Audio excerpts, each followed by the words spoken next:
Ya, resepnya simple dan nggak kayak buku diet yang lain yang cuma sedikit-sedikit dihitung kalori.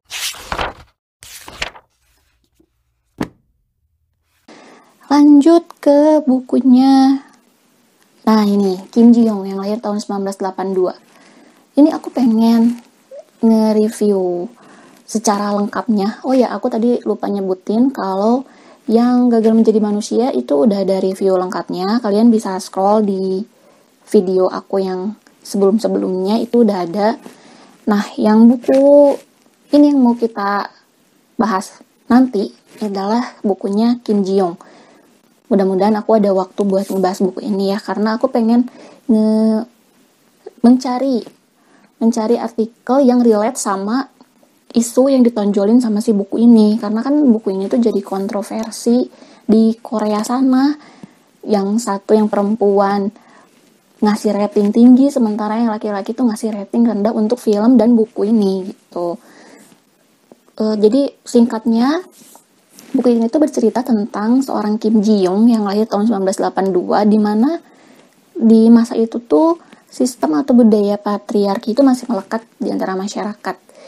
Jadi pas dia menikah, dia punya anak dan anaknya perempuan, otomatis dia tuh kayak dikucilkan gitu di keluarganya. Nggak dibanggakan, karena kan sistem budaya patriarki itu sendiri pun dia itu mengagung-agungkan laki-laki gitu. Jadi kalau ada perempuan yang melahirkan laki-laki itu dimanjain gitu. Atau ada anak laki-laki di dalam keluarga itu dia dimanjain banget gitu sih anak laki-lakinya ini.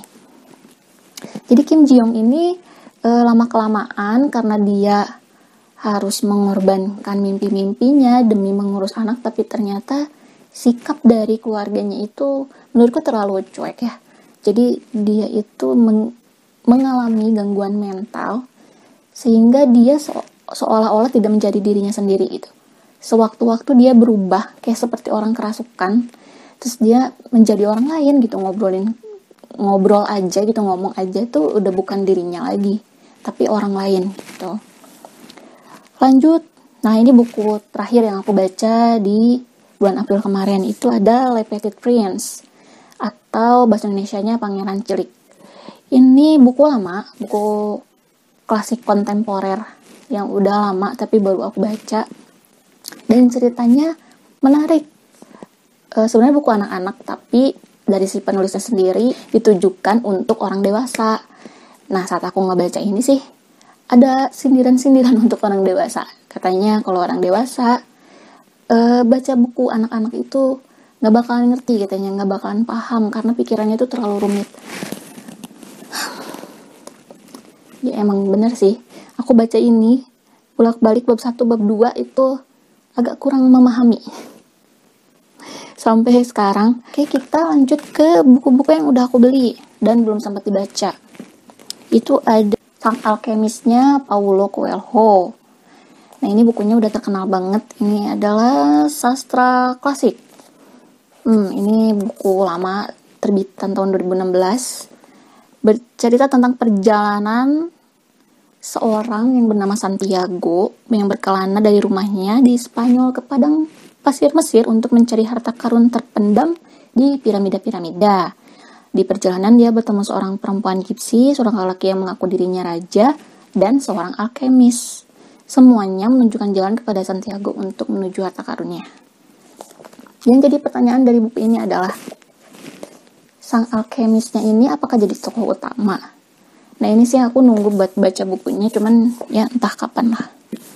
Selanjutnya ada Ronggeng Duku Paruk, karya Ahmad Tohari. Ini juga sastra klasik.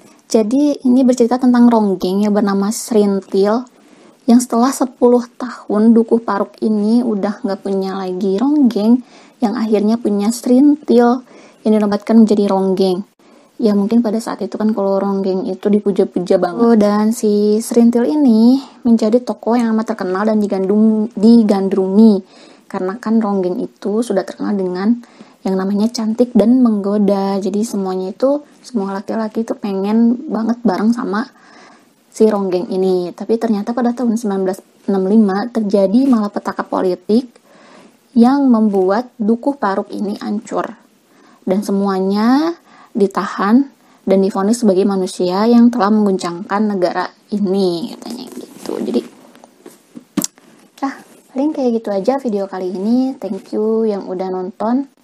Nanti kita lanjut di sesi berikutnya.